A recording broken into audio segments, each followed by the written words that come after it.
good so far? You enjoying what you're hearing? I think we're doing some really great stuff, so I'm excited to hear more. So our next presenter is going to be our Dr. Nan, and she's going to talk to us about chimichanga. That's right. You say it the right way. Chikungunya. Did you turn it on? I think so, yeah. He's got it on. So she's going to educate us about chikungunya. So I will turn it over to her. Thank you very much. All right, thank you. Well, thanks everybody for coming out to attend our summer CIDNAC. I appreciate everybody's efforts in making this a part of your day. Can't hear? The one that you have on only goes. That's what I thought. So I got to do the Okay. lounge singer one. Okay. Pardon me for sitting, but I'm having some hip issues. But first and most importantly, I wanted you to all notice that I did coordinate my outfit with my PowerPoint slides. Dr. Steinecker, listen and learn, okay? But what I'm going to talk about today, and I'm going to try and do this actually in 10 minutes because I'd like Kathy Thornton to come up and talk to you about our STD. You know, we always have such issues with STDs. So to talk about our STD numbers. So we're going to talk about this fairly quickly. So we're going to talk about the illness itself and then the prevention of chikungunya. My great fear is that in 5 years, this is going to be our next West Nile. So just listen and learn. First of all, what it is not. And Jan, this is for you. It is not a chimichanga, okay? That's a deep fried burrito with tasty fillings, okay? It's not a chicken nugget, okay? No, it's chikungunya. Or as some people say, chikungunya, tomato, I say chikungunya. And what it is, it's another mosquito-borne viral disease that's transmitted by infected mosquitoes. And what happens with this, a little bit different than with West Nile, is that you do get the fever, but they really have a very significant polyarthralgia associated with this infection. The agent is the chikungunya virus, which is a single-stranded RNA virus. And never used to be really much of a problem or something that we would hear about here. But as of June 27th, local transmission had been identified in 22 countries or territories in the Caribbean, Central America, or South America. And that really started within the last year and has now become a problem for us as well. Because many of you may not realize how many people like our PA students are really doing mission trips to Haiti, the Dominican Republic, St. Martin. They're going on vacation and stuff. So this is now becoming a problem for us. While only about 4,700 cases have really been confirmed, you can imagine the public health and laboratory systems aren't as sophisticated in those countries. 259,000 are suspected cases of that. And again, that's just a huge increase in the number of cases. The areas where it occurs, it's usually been something in Africa, Asia, and Europe. But it's just like I said, within the last year that they've really had significant number and increase in cases in the Caribbean and other areas. And it was in late 2013, the first local transmission of chikungunya virus in the Americas was identified in Caribbean countries and territories. And that's when it really started becoming more of an issue of a concern for us here for reasons I'll go into in a few minutes. And again, this is, I don't know how to do the laser. I'm afraid the whole thing will explode. Oh, there it is. This is where we typically think of chikungunya, Africa, those kind of places. But now you see it's right here and areas where a lot of Americans go for vacation or missions work. And again, the transmission, the virus is primarily transmitted to humans through the bite of an infected mosquito. And the type of mosquito is the Aedes mosquito. And the reason for concern is that there are a lot of places in the United States, especially, or including Indiana, where this type of mosquito is found. And these mosquitoes are not only daytime biters, but they're very aggressive biters. So they're the kind of, usually what we would think of in Indiana as nuisance mosquitoes. Remember, it's the Culex mosquito that transmits West Nile, and that's an evening or dusk and dawn type of mosquito, and not really very aggressive. So that's one of the concerns, is that the type of mosquitoes that become infected with this and transmit it is one that we find here in our own backyards. The mosquitoes actually become infected when they bite a human being who has the virus, that's already infected with the virus. And then that infected mosquito goes on and bites other human beings, and then they become infected with the virus as well. And humans are the primary host of the chikungunya virus during these epidemic periods. Less common routes of transmission, again, just like we saw with West Nile virus, you can have, in theory, you can have it through blood transfusions. That's not actually been known to happen yet, but the concern, of course, is there. It can be transmitted from mother to newborn around the time of birth. Even some cases have been documented among laboratory personnel that have been handling, either drawing the blood or handling the specimens from infected folks. So again, but these are the most common way is to be bitten by an infected mosquito. The incubation period is around 3 to 7 days, but it can be as long as 12 days. Remember, that's the time when the virus is replicating in your body, but you feel great, not having any symptoms at all. The difference with this virus versus, say, a West Nile virus is that most people will become symptomatic with this. Remember, it was like 1% of the population infected with West Nile virus will actually rise to the level of having recognizable symptoms. This is almost everybody will have symptoms. Now, the symptoms include a fever, and it's usually not the low-grade fever. It's a pretty dramatic fever. But again, remember, a lot of people are on NSAIDs and other types of anti-inflammatories on a regular basis. So again, in older folks, I could imagine that would be a bit lower. The polyarthralgia is really the hallmark of this infection, this viral infection. And its joint symptoms, they're usually symmetric and bilateral, and they can be pretty excruciating for folks. And they can be pretty debilitating as well. They may have the other symptoms that we typically associate with viral illnesses like headaches, muscle aches, arthralgias, conjunctivitis, and nausea and vomiting. So in many ways, if you look at this, other than the arthralgias, this looks a lot like other viral syndromes, including West Nile virus. So again, that's something that makes it difficult. And also, just like West Nile virus, it can cause that maculopapular rash. So again, this is another feature that you may or may not see. Again, the most common things and the most distinguishing features are going to be the fever and the joint pain. Lab findings, again, these are pretty nonspecific. I think you see with a lot of viral infections. Lymphopenia, thrombocytopenia, may have an elevated creatinine or elevated liver function tests or transaminases. The clinical course, like I said, most people will have symptoms, but most of them will resolve also within 7 to 10 days. Now, the caveat I want to say about this clinical course is typically what we find is once something happens in America with our fairly robust public health system, we learn a lot more. So this may be some different information this time next year, now that there are more cases occurring in the United States, and we're learning more about it. So, but right now, what we know is that most people will have their symptoms resolved within a week or two, okay? There are some people that are, as with almost everything, more at risk for having more severe clinical course or complications, and of course, those are the very old, the very young, and people that are immunocompromised. Some patients, and I'm hearing more and more about this, that's why I say don't be surprised if things change. Our perception and understanding of the clinical course especially changes as more people become infected. But some people can have sort of a relapsing type of polyarthralgia, and also can maybe have a protracted course. It may last longer than the 10 days. So again, remember that this may not just go away, it may come back. And again, there are some limited studies now, but again, I think this will all change as we learn more, that some people are left with persistent joint pains. And again, that can be very difficult because a lot of people have joint pain anyway. That's probably one of the most common things that people present with. So that's going to be a complication of making the diagnosis and what's really just joint pain and you're out of shape and what's really a residual from this disease. Mortality is pretty rare, and of course, as usual, it happens in older folks. Some of the complications, and again, these are going to, most people are not going to have these complications. These are going to be in people with underlying, chronic health conditions like diabetes or immunocompromised or such. But some of them include eye problems, uveitis, retinitis. Some can actually have myocarditis or hepatitis, nephritis. You can have some skin lesions, meningoencephalitis. And then we see some of the neurologic things that we did see in rare cases of West Nile.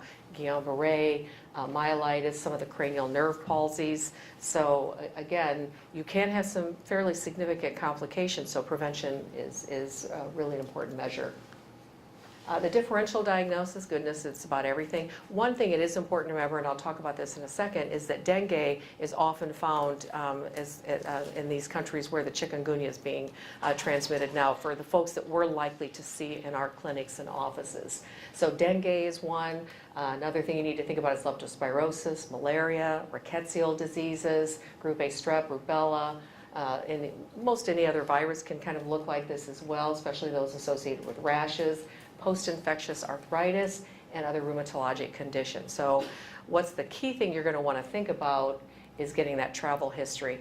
And I think for some of you who've heard me talk other times this year, I know I keep hammering this home, but we live in a global environment, and if you have somebody present with a fever, you really need to figure out where they've been in the last 3 months. And you know, it's very naive if you think they're going to remember to tell you without you asking. And for a lot of people, they don't realize that some of these things can have, even like this, can have a fairly long incubation period. And so they could have been home a week or two and think it has nothing to do with that travel, that they just got back from Uganda or Haiti or wherever. So very, very important in anybody with a fever, not just with joint pain, but fever and diarrhea, fever and anything, you really want to make sure you get a good travel history. That's going to be really important. And again, you need to think where they're coming from, and the CDC has a wonderful travel website. If you're concerned if it's somebody who comes back with a fever and some funky signs and symptoms that you're not really sure what to make of, you can always go to their website, look at the travel site for the place where they visited, or go to the travel notices, and it can kind of help you be aware of what's some of the common problems for people who have just recently been in that area. Because, you know, since we started the travel clinic and I counsel some of those patients, it's just amazing where people are going and some of the things they're potentially exposed to. It's unbelievable. And so to think that you're going to remember that from your training 10 years ago without looking it up, again, pretty naive. So again, once you get the travel history and you know somebody has a fever, take a minute to look and see where they might be coming from and what things might be associated.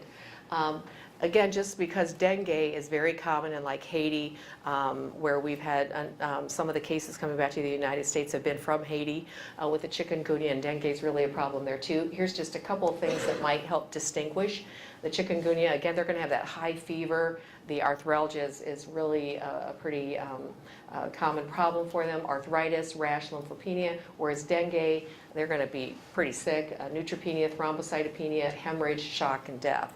So again, you want to take a look at those differences. Treatment, unfortunately, there's no antiviral treatment for this. It's really, again, supportive, making sure people are hydrated. You're really going to have to attend to the joint pains using your anti-inflammatories, Mobic, and over-the-counter NSAIDs if it's pretty mild. You're going to want to use that for both the joint pain and the fever, of course. And again, you may need, some of these people may need actually physical therapy. It may get to that point if it's occurring long enough. And sometimes steroid injections may help. Not seen much on that. The laboratory diagnosis is generally accomplished by, again, looking at serum levels and maybe doing some PCR. For right now, because the CDC is really trying to capture all of this information, they're really wanting us to go through local health departments who will then contact the State Department of Health, and then they'll send it on to the CDC. Now, I look for that to change very quickly as soon as they get enough of the information they need, and then what they'll want us to do is be able to, we're going to have to start thinking, just like we did with West Nile. Those of you who were around when that first emerged, we're going to have to start thinking about what our panels are going to look like that we're offering. I know Quest offers that test as a send out through Parkview, or if you use their Quest lab at all. But we'll have to be starting to think about the panel, because we had to add West Nile and when that first came around. So we're going to have to start thinking, is that going to be a write-in? How are you going to want people to order this kind of test in your facility? Prevention, this is not sexy at all. There's nothing exciting about it. The big thing to remember, and it seems so, I don't know, counterintuitive, but the big thing to remember is once these people are infected and they come back home, they need to stay in their house for about a week or so, because our local mosquitoes can become infected by biting them. and then they can go on and bite your husband or, you know, someone else, the neighbor or whatever. A lot of these mosquitoes, you know, have like a mile radius they fly in, and they can bite other people and they'll infect them. That's the big concern, is that it will become established in our community because people coming back will start that chain of infection. So one of the things, I mean, you hardly ever tell a patient that, but one of the things, if you even suspect it while you're waiting for the labs, you want to make sure that the patient does not go outside so that they can be bitten by mosquitoes. But secondary, again, this is talking about the secondary prevention, again, protected from further mosquito exposure. Again, this is where we really think that it's that first week when they come home where they can really start the transmission in a local area. But primary prevention, again, there's no vaccine. You just have to really prevent the mosquito bites. And just nobody wants to hear that. It's so boring, but it's really true. You really have to, especially when these people are going to places like Haiti and the DR and stuff. Some people are going down to established compounds where they have enclosed rooms and they're very much like a hotel, and they don't have to worry about their sleeping quarters and stuff. Some people go and it's open air, and especially like they'll do that in Africa. They'll go and they'll stay like in an orphanage or something, and then there are no windows. I mean, they're just windows but no screens. For those people, you want to make sure of their sleeping conditions that they know about it, so they can take a mosquito net. So that's really important because some of these people, again, are just like essentially sleeping outside. Again, looking for the standing water, that's always something, no matter whether you're here or anywhere, that's going to be something that attracts the mosquitoes. And if they can, really in some of these really areas, like I just had somebody go to Uganda, really need to wear the long sleeve shirts and pants, because there were like 7 different diseases that were transmitted by different mosquitoes. And so you really don't want to take a chance that you're not going to be able to reapply it as often as you need to. So whenever you can, you really want to encourage people to wear long sleeve shirts and long pants. And for those of you, if you're not going to refer people that are going, that you're seeing that's going on a travel trip like this, especially like I said, the missions trip where people are going to be going in woods and jungles and that kind of stuff, if you're not going to, you need to, if you're not going to refer them someplace, you need to have these conversations with people, because they don't necessarily think about this. They need to take repellents. I don't even recommend like the oil of lemon and eucalyptus. I think that's fine here in the United States, some of the more natural types of products. But I think if you're going to some of these countries where you can get life-threatening viruses, you really want to take something that's really going to have some real protection to it. So I really recommend DEET products myself. There are some, I don't even know if they make them anymore, but in the recent past they had combination of sunscreen, mosquito repellent. You really don't want people to get that because their application times are different. So if they're going, you really should recommend that they do sunscreen and then do the repellent. And again, you put the sunscreen on first. Again, you don't put the repellent on, then put heavy clothes on over it. You spray the repellent on the clothing. And then follow, obviously, the label instructions. The thing I want to show here is that I'd never really seen the mosquito netting before. And you can buy this like at, you can buy it online, I think at Walmart, but you can get it like at different times of the year when people are going down. Sometimes it's harder to find this stuff. But like Dick's Sporting Good and Gander Mountain and stuff like that will always have this kind of stuff most times of the year. And then I really recommend people get the deep woods off, because the concentration's high enough they don't have to reapply it as often. And when they're down there, as these guys, Tyler and those guys can tell you, you're busy. You're busy, you're out and about, you're doing things. You don't want to have to be thinking every 3 hours I need to reapply my mosquito repellent. So if they use the deep woods off, it allows them to go longer intervals without having to do that. So just in summary, I think I got through that pretty quickly. I think 2 things I think really important now. We really need to counsel, and more young people are going on these missions trips. I'm just surprised how many people are able to have, and it's a wonderful opportunity for them. But when we look at, I think Nikki can attest to this, when we look at the malarial cases that come back to the United States, the chikungunya that come back to the United States, it's people that went on a missions trip. The measles that come back, it's people that went on a missions trip. And so those people need to be counseled that you need to protect your health going over there. You're doing good things, but you don't want to bring bad things back. So you're really going to have to, and use that CDC website to help counsel patients and really be aware of the things that they could potentially be exposed to. And then the other thing is, you really need to get a travel history on people. We really do have a lot of people going to a lot of different places, and for you to be able to put their signs and symptoms in context, you really need that history. And so you just got to get used to asking that. And then if you have any questions, never hesitate to ask. Call myself, call Nikki. And if we have any questions, we confer with the state. Never feel silly about that. That's what our job is to kind of help rule in and rule out these different kinds of strange cases. We've been asked about MERS, we've been asked about chikungunya. We recently had some folks who went on a missions trip to Haiti that came back with influenza H3N1, was it, or an H3 something or other, an atypical influenza A. So again, people are going out and they're bringing stuff back. If we can be of any service to help you identify what's going on, please don't hesitate to call us. And of course, I forgot to put my number up there. But just go on our website and you'll find it. Or just find Jennifer. If you can find Jennifer, it's like Waldo. If you can find Jennifer, she can find me. Any questions about that? Anything? I do want to turn over to Kathy now.